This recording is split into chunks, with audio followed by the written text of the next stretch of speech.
Hi guys, welcome back, and hello if you are new. So I hope you guys have had a really lovely week. I honestly cannot believe that it's December. This year has been one of the craziest years I think I've ever experienced. It's also been one of the fastest but also the slowest years. As I'm sure some of you will be aware, I do my sort of annual album of the year list in December. So each week I do 5 choices out of a total of 20. So I'm kicking that off this week, and this year has been an amazing year for music.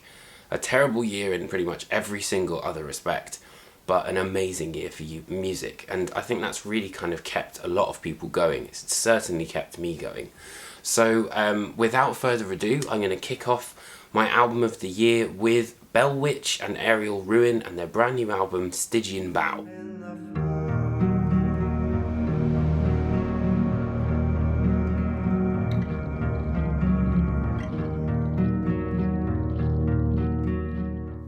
This album is one of my favourite albums, not necessarily because I've listened to it a huge amount of times, but it's one of the albums that always really calms me. This might sound really odd, but I listened to the entire thing whilst having a bath once, and it was just so relaxing. And there's something really kind of ethereal about hearing this band. And if you're not familiar with the band, so it's made up of Bell Witch and Aerial Ruin. So Aerial Ruin is Eric Mogridge, who has previously played with Bell Witch live. But even though they've kind of collaborated throughout their careers, they've never really truly kind of put a single release which is all 3 of them together. It's very much Bell Witch, but it also has a lot more to offer from Eric Mogridge's guitar. And overall, I just think it always really transported me away. Which in a year of, kind of needing a bit of an escape was really kind of a saving grace, let's just say.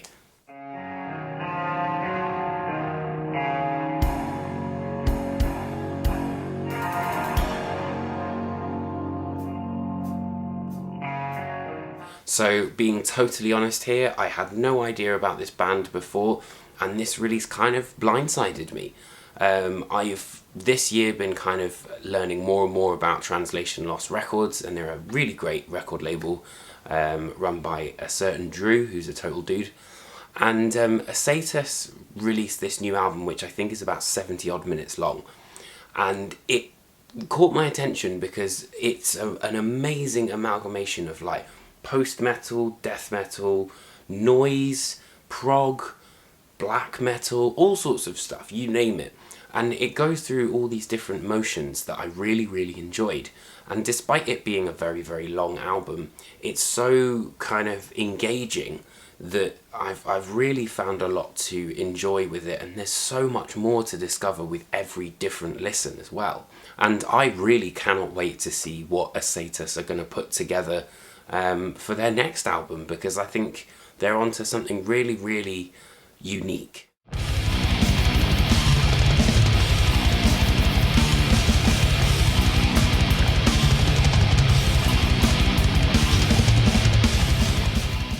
And up next we go over to 20 Buck Spin, who are an amazing label and have released absolutely fantastic albums this year. But one of them that did make my end of year list is Void Ceremony and their album, get ready, Entropic Reflections Continuum Dimensional Unravel, which I'm going to call Entropic. So they really kind of scratch that 90s era death metal itch that I love. So if you're a fan of, say, like Atheist or Human Era Death, you're going to find a lot to really enjoy on this album.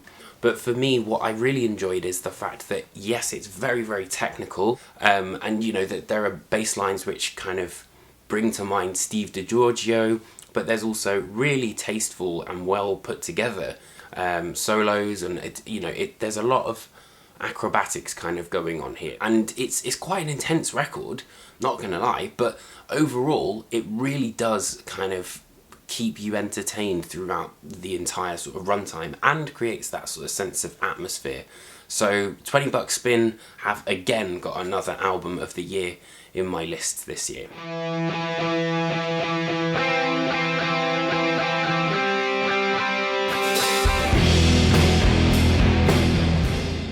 So this is probably the most emotional release, I think, of 2020.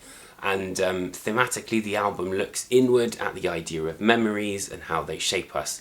I had an amazing chat with Joe from Pallbearer, which was really, really insightful.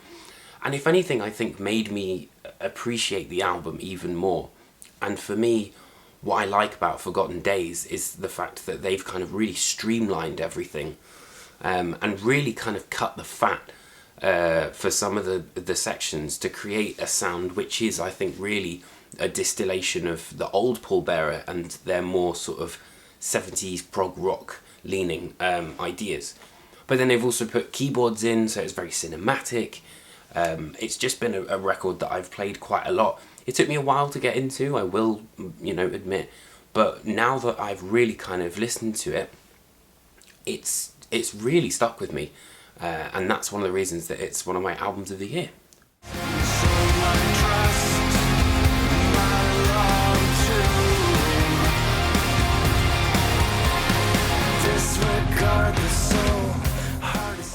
The Fall of Hearts was one of my favourite albums of 2016, I think it was, when it was released. And then they announced that they were going on hiatus.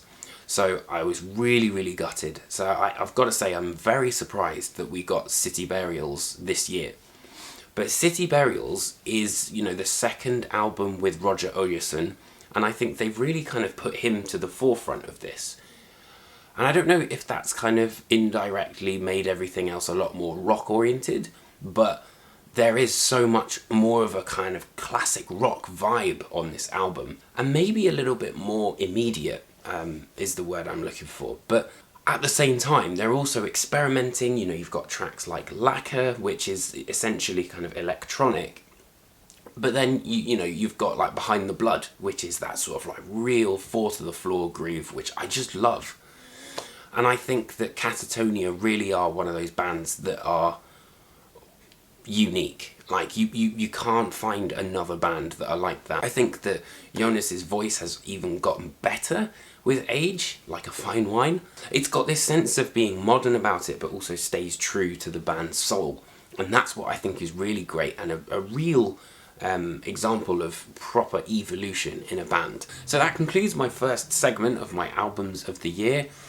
There's 15 more to come, and truth be told, as much as there is somewhat an order to this, each of these albums are their album of the year in their own merit. I think maybe I would say sort of the top 5 is where it really kind of comes down to the numbers, but at the end of the day, these are all fantastic bands who have made amazing music that I think you would really enjoy. So thanks ever so much for making it to the end of the video if you did.